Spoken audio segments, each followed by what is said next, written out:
Hey everyone, this is Wild and Woolly Gaming coming to you today to give you some great news. Typically I don't do two videos in a day. Oftentimes I don't do two videos even in 2 days. But today is a big news, big development. War Thunder is adding thermal imaging and night vision to patch 1.91.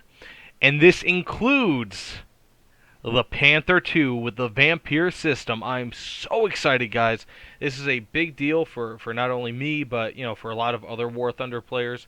Stona, who is I believe he's a developer with Gaijin, or at least he's big in, he's got ins in the, in the company. He confirmed today, if not, I believe it was today, that the Panther 2 will have um, the Vampire system up and working, which, if I'm not mistaken, was an infrared-based system. So, just to kind of go over some details real quick to give you the lowdown.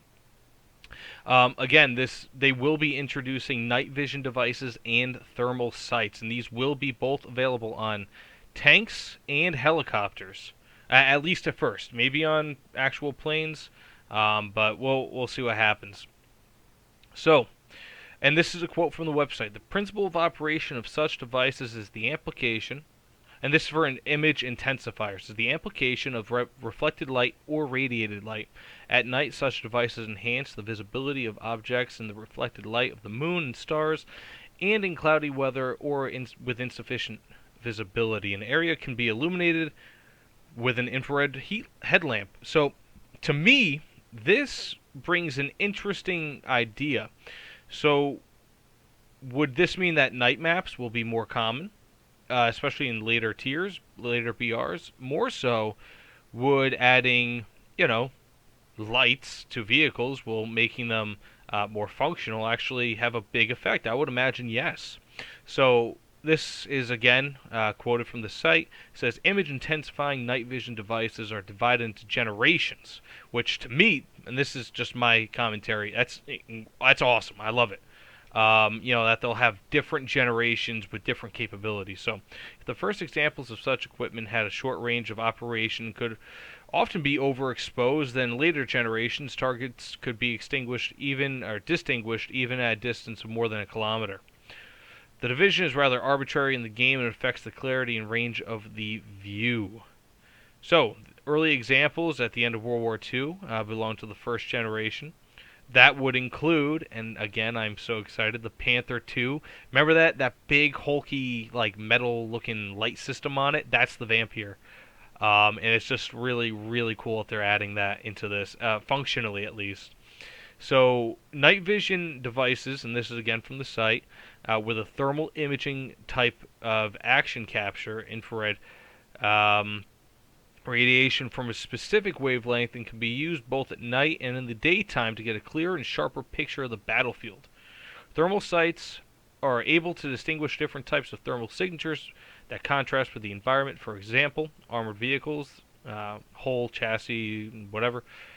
When driving, warming of tracks and wheels for such vehicles is taken into account. That's crazy.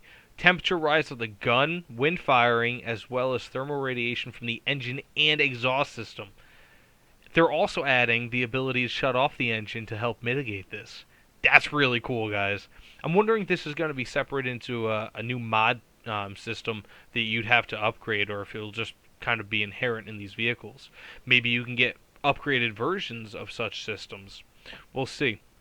It says the engines of aircraft and helicopters contrast with the infrared with the infrared spectrum. An air-cooled piston engine heats up to about 300 degrees Celsius and above. Jet engines create significantly more heat.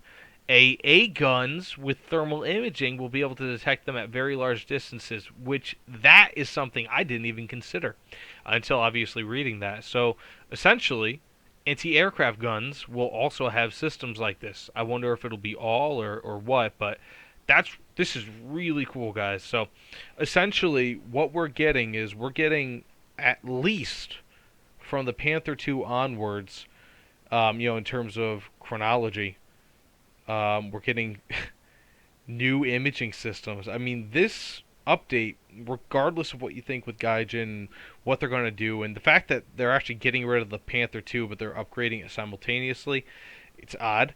But This update will be literally a game changer, especially for armored vehicles. This is a big deal. This will change the way the game is played.